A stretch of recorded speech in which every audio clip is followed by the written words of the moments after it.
ओम शांति। आज 6 सितंबर 2023 की साकार मुरली। आज की मधुर मुरली के सार में मीठे मीठे बाप दादा ने कहा, मीठे बच्चे सर्विस का शौक रखो, विशाल बुद्धि बनो, सर्विस की भिन्न भिन्न युक्तियां निकालो, जो बातें बिगर अर्थ हैं उन्हें करेक्ट करो।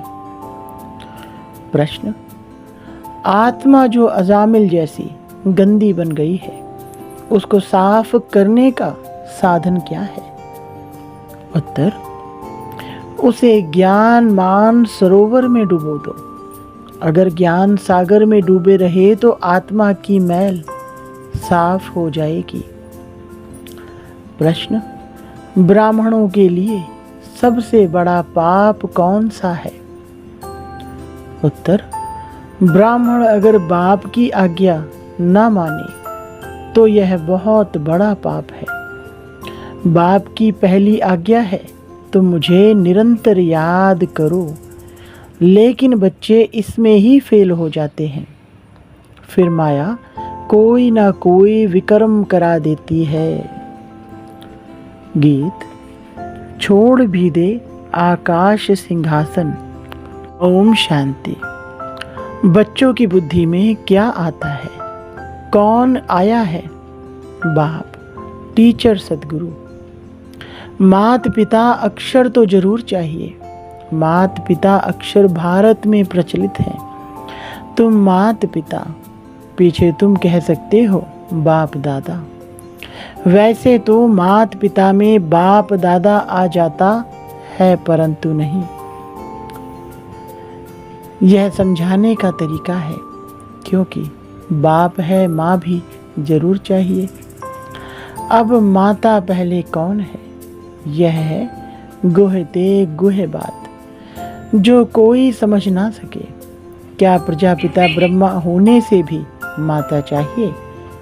प्रजापिता ब्रह्मा के साथ कोई प्रजापत्नी भी चाहिए? नहीं, प्रजापत्नी नहीं चाहिए, क्योंकि यह मुख वंशावली है। इसलिए ब्रह्मा की पत्नी कोई हो नहीं सकती। यह बहुत गुह्य और गंभीर बातें हैं। इसे समझने और धारण करने के लिए बुद्धि चाहिए। यह एक ही बाप है जो बच्चों के सम्मुख आते हैं। तुम तो समझते हो मात पिता बाप दादा सम्मुख आया है। बच्चे बाहर में सर्विस करते हैं, सेंटर्स पर जो रहते हैं, वह यह नहीं समझेंगे कि माता पिता बाप दादा सम्मुख आए हैं। वह समझेंगे फलानी बीके व ब्रह्मा कुमारी आई है, यह मम्मा एडॉप्ट की हुई है। सबसे लक्की सितारा जगत अम्बा है। यह संभालने के लिए मुख्य है, इसलिए इन पर कलश रहता है। और यह ब्रह्मा तो हो गई ब्रह्मा पुत्रा मेल के रूप में, तो सरस्वती जरूर चाहिए। सरस्वती को ही जगत अम्बा कहा जाए। इस मेल को तो जगत अम्बा नहीं कहेंगे। यह बड़ा अच्छा राज है, जो कोई भी गीता भागवत में नहीं है। शास्त्रों में कहानियां बैठ लिखी है। 5000 वर्ष पहले व 2500 वर्ष पहले क्या हुआ था, सो बैठ लिखते हैं। वह नाम रूप देश काल तो कुछ है नहीं। नाटक भी अनेक प्रकार के बनाते हैं। यह बाप बैठ सम्मुख अच्छी रीति समझाते हैं कि बच्चे हर एक बात को पूरा समझ जाएं। इन गीतों में भी कई बिगर अर्थ अक्षर हैं। तब आकाश तत्व तो यह है, इसमें तो हम बैठे हैं। जिस पारलौकिक बाप को सब याद करते हैं, वह कोई आकाश तत्व से आते नहीं हैं। अगर श्री कृष्ण की आत्मा कहे, वह तो यहाँ ही है। सब मुख्य मुख्य आत्माएं, धर्म संस्थापक आदि यहाँ ही है। श्री कृष्ण की आत्मा भी 84वें जन्म में यहाँ ही है। उनकी आत्मा को तो बुला ना सके। यह परमपिता परमात्मा को बुलाया जाता है कि आओ, अपना महत्व निर्वाण धाम छोड़कर वहां से आओ। तुम आत्माओं का सिंहासन तो महतत्व है, आकाश में तो तुम जीव आत्माएं रहती हो। यह मांडवा है खेल चलने का। जब गीत सुनते हो दिल में आपे ही करेक्ट करते जाओ।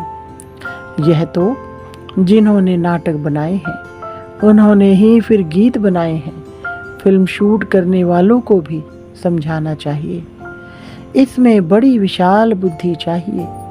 बाबा राय देते हैं सर्विस करने के लिए। यह ड्रामा जिसने बनाया है उन्हें समझाना चाहिए, उनसे मिलना चाहिए, इतनी समझ चाहिए। बाप तो डायरेक्शन देंगे, बाप को तो जाकर नहीं पूछना है।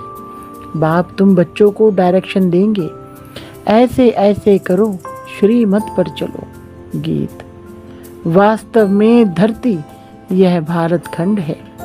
भारत में ही उनका आना होता है, भारत ही उनका बर्थ प्लेस है। सभी उस निराकार फादर को ही बुलाते हैं। श्री कृष्ण तो सबका फादर नहीं है। और मुरली जो दिखाते हैं वह कोई काठ की तुतारी तो नहीं है जो श्री कृष्ण के हाथ में देते हैं। मुरली तो वास्तव में ज्ञान की है। गॉडेज ऑफ नॉलेज सरस्वती को कहते हैं, राधे को नहीं कहेंगे, श्री कृष्ण को भी नहीं कहेंगे। यह तो जोड़ी है बाप और बच्चे की। सरस्वती को कहा जाता है गॉडेज ऑफ नॉलेज, तो जरूर प्रजापिता ब्रह्मा ब्रह्मापुत्रा भी गॉड ऑफ नॉलेज होना चाहिए। लेकिन ब्रह्मा के लिए तो गाया नहीं जाता। गॉड इज नॉलेजफुल कहा जाता है, ब्रह्मा नॉलेजफुल नहीं, गॉड इज नॉलेजफुल।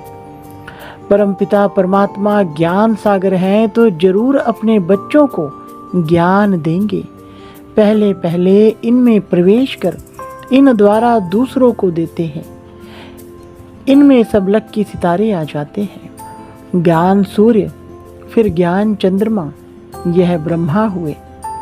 फिर चाहिए ज्ञान चंद्रमा के नज़दीक एक सितारा जो चंद्रमा के सामने खड़ा रहता है। वह बहुत तीखा होता है, उनको ज्ञान लक्की सितारा कहेंगे। उनका नाम सरस्वती रखा हुआ है। सरस्वती बेटी हो गई ना। यह तो बाप भी हुआ, बड़ी नदी भी हुई। बहुत बड़ी नदी है। सब नदियों का मेल सागर में होता है।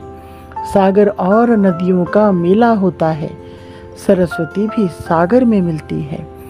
उनका मेला नहीं लगता है, मेला ब्रह्मपुत्रा नदी का लगता है। यह नदी वंडरफुल है, मेल है। नदी तो फीमेल को कहा जाता है। यह गुहराज बहुत समझने लायक है, परंतु यह बातें पहले पहले कोई को नहीं बतानी चाहिए। पहले तो लौकिक माता पिता, पारलौकिक माता पिता का राज समझाना चाहिए। लौकिक माता पिता से अल्पकाल क्षणभंगुर सुख का वर्षा मिलता आया है, यह तो पक्का याद रहना चाहिए। दूसरा कोई दो बाप का राज समझा ना सके, वह तो जानते ही नहीं। गाते हैं तुम माता पिता। अब पिता सर्वव्यापी है तो माता कहाँ गई, यह समझने की बात है ना। माता पिता चाहिए ना। माता पिता कहा जाता है निराकार को, परंतु यह समझते नहीं कि इनको माता पिता क्यों कहा जाता है। वह तो गॉड फादर है। फिर कहते हैं एडम और ईव, एडम ही ईव है, यह नहीं समझते। प्रजापिता ब्रह्मा, वही फिर माता हो जाती है।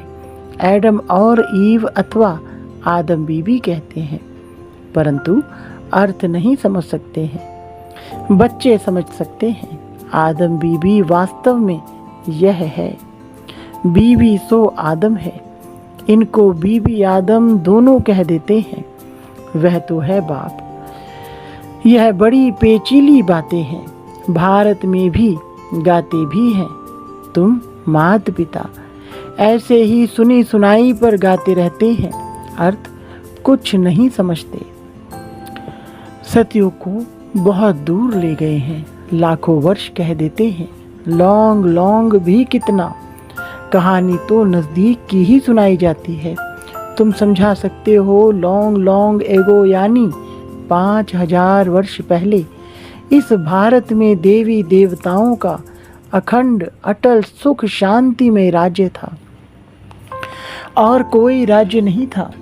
यह अक्षर कोई विद्वान आचार्य कह नहीं सकते। देवी देवताओं का राज्य था।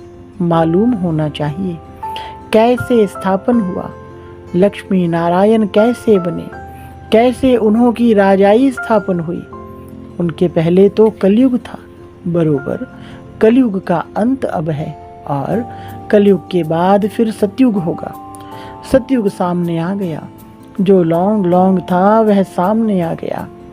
84 जन्म लेते लेते अब कलयुग का अंत आकर हुआ है। अभी तुमको कहेंगे 5000 वर्ष पहले इन लक्ष्मी नारायण का सतयुग में राज्य था। अभी नहीं है, अभी टाइम आकर पूरा हुआ है। फिर से लक्ष्मी नारायण का राज्य स्थापन हो रहा है। यह तुम्हारी बुद्धि में है, जिसके लिए तुम पुरुषार्थ कर रहे हो। यह है समझाने की बात। यह तो सच्ची गीता आदि इसलिए लिखी जाती है कि कोई पढ़कर रिफ्रेश होते रहें। यह जानते हैं जो लिखा जाता है वह फिर प्राय लोप हो जाएगा। यह सच्ची गीता भी नहीं रहेगी। जो तुम लिखते हो वह सच्चा ज्ञान प्रायलोप हो जाना है, और साथ साथ शास्त्र भी सब प्रायलोप हो जाएंगे। सतयुग त्रेता में शास्त्र होते हैं नहीं, फिर कल पहले जैसे द्वापर में बने थे वैसे बनने लग पड़ेंगे। यह है भक्ति मार्ग की सामग्री। रचना की सामग्री बहुत बड़ी है। तुम ज्ञान सेकंड में ले लेते हो। सारी रचना के आदि मध्य अंत को तुम जानते हो, अंगे अखरे तिथि तारीख सहित पूरा हिसाब किताब है। 84 जन्म सब नहीं लेते हैं। कोई 70 लेते, कोई 60 लेते, कोई 2 भी लेते हैं। वह सारा मिनिमम और मैक्सिमम का हिसाब है। पीछे आने वालों के जरूर नंबरवार थोड़े थोड़े जन्म होंगे। उसका फिर विस्तार करना फालतू हो जाता है। तुम बच्चे नटशेल में समझ सकते हो। 84 लाख जन्म तो है नहीं। 84 जन्म भी हर एक नहीं ले सकते। ऐसे ही सिर्फ कह देते हैं 84 का चक्र। 84 लाख जन्मों का चक्र नहीं गाया जाता। पाप कपट की छाया पड़ गई है। अब रावण का राज्य है ना। आत्मा पर मैल की छाया पड़ते पड़ते अब बिल्कुल ही अजामिल हो गए हैं। इतनी मैल चढ़ी है जो साफ होती ही नहीं। उस मैल को निकालने के लिए फिर गाया हुआ है ज्ञान मान सरोवर, उसमें डूबा रहे। जैसे जंक लगती है तो उनको उतारने के लिए घासलेट में डाला जाता है। यह भी जंक लगी है, इसलिए ज्ञान सागर में डूबे रहो। कोई पानी की नदी व सागर की बात नहीं है। ज्ञान सागर जो ज्ञान देते हैं उस नॉलेज में तत्पर रहना है। गृहस्थ व्यवहार को भी संभालना है। उसमें कोई मत चाहिए तो लेते रहो। हर एक का कर्म बंधन अपना अपना है। सर्जन सबके लिए एक ही दवा नहीं देते हैं। हर एक का कर्म बंधन, हर एक की बीमारी अपनी अपनी है। यह 5 विकारों की बीमारी महाभारी है। इस बीमारी को कोई जानते ही नहीं है। यह कब से शुरू होती है? आत्मा को बीमारी लगने से शरीर को भी बीमारी लग जाती है। आत्मा में दुख पड़ता है तो शरीर में भी पड़ जाता है। यह बातें शास्त्रों में नहीं है। वह तो भक्ति मार्ग का भक्ति कांड है। भक्ति का भी बाबा ने बताया है कि पहले होती है अव्यभिचारी भक्ति, फिर रजोगुणी व्यभिचारी भक्ति, फिर व्यभिचारी तमोगुणी भक्ति। जैसी जैसी भक्तों की अवस्था वैसी भक्ति भी हो जाती है। ज्ञान भी ऐसे उतरता है। पहले 16 कला, फिर 14 कला, फिर 12 कला। प्रारब्ध जो बनती है वह फिर उतरती जाती है। तुम बच्चे जानते हो यह कमाई है। कमाई में विघ्न पड़ते हैं, दशाएं बदलती हैं, पूछते हैं हमारे ऊपर कौन सी दशा बैठी हुई है। फिर वह लोग बतलाते हैं इस सच्ची कमाई में भी बच्चों पर दशाएं बैठती हैं। कोई पर राहु की दशा बैठती है, काला मुंह कर लेते हैं। बृहस्पति की दशा भी फिर माया ने थप्पड़ लगाया तो राहु की दशा बैठ गई। काम में गिरा और फट से राहु का ग्रहण लगा, ताला बंद हो जाता है। यह है गुप्त कड़ी सजा। वह फिर कभी कह नहीं सकेंगे कि भगवानुवास काम महाशत्रु है। सन्यासी भी काम महाशत्रु के कारण ही स्त्री को छोड़ चले जाते हैं। यह भी निर्वृत्ति मार्ग की पवित्रता भारतवासियों के लिए अच्छी है। भारतवासी ही पवित्र से अपवित्र बनते हैं तो उन्हों को थमाने के लिए यह सन्यासी है। मरम्मत के लिए यह पवित्रता है। पवित्रता की ताकत से ही सृष्टि इतना चलती है। अभी तो वे भी पतित बन पड़े हैं, तुम्हें उनकी भी सर्विस करनी है। सर्विस का तुम बच्चों को बहुत बहुत शौक रहना चाहिए। बेकायदे कोई भी चलन नहीं चलनी है। भल पुरुषार्थी हो, संपूर्ण तो कोई नहीं बना है। कुछ ना कुछ पाप होते रहते हैं।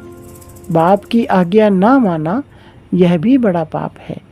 बाप का फरमान है निरंतर मुझे याद करो। जानता हूँ कि कर नहीं सकेंगे, परंतु तुम पूरा पुरुषार्थ ही नहीं करते हो। जो करेंगे वह अच्छा पद पाएंगे। अच्छा, मीठे मीठे सिकिलते बच्चों प्रति माता पिता बाप दादा का याद प्यार और गुड मॉर्निंग। रूहानी बाप की रूहानी बच्चों को नमस्ते। रूहानी बच्चों की रूहानी बाप दादा को नमस्ते जी। धारणा के लिए मुख्य सार नंबर 1, 5 विकारों की बीमारी से मुक्त होने के लिए सर्जन की राय लेते रहना है। आत्मा पर कोई गंभीर बीमारी ना लगे, इसकी संभाल करनी है। नंबर 2, सच्ची कमाई करनी और करानी है। कोई भी बेकायदे चलन नहीं चलनी है। राहु की दशा कभी ना बैठे, इसके लिए बाप के फरमान पर सदा चलना है। वरदान, याद और सेवा द्वारा सब चक्रों को समाप्त कर क्षमा पर फिदा होने वाले सच्चे परवाने भव। विस्तार, जो बच्चे याद और सेवा में सदा बिजी रहते हैं वह सभी चक्रों से सहज ही मुक्त हो जाते हैं। कोई भी चक्र रहा हुआ होगा तो चक्र ही लगाते रहेंगे। कभी संबंधों का चक्कर, कभी अपने स्वभाव संस्कार का चक्कर। ऐसे व्यर्थ के सभी चक्कर समाप्त तब होंगे जब बुद्धि में सिवाय क्षमा के और कुछ भी ना हो। क्षमा पर फिदा होने वाले क्षमा के समान बन जाते हैं। ऐसे फिदा होने वाले अर्थात समा जाने वाले ही सच्चे परवाने हैं। स्लोगन, जो सच्चे पारस बने हैं उनके संग में लोहे से दृश्य आत्माएं भी सोना बन जाती हैं। अच्छा, ओम शांति।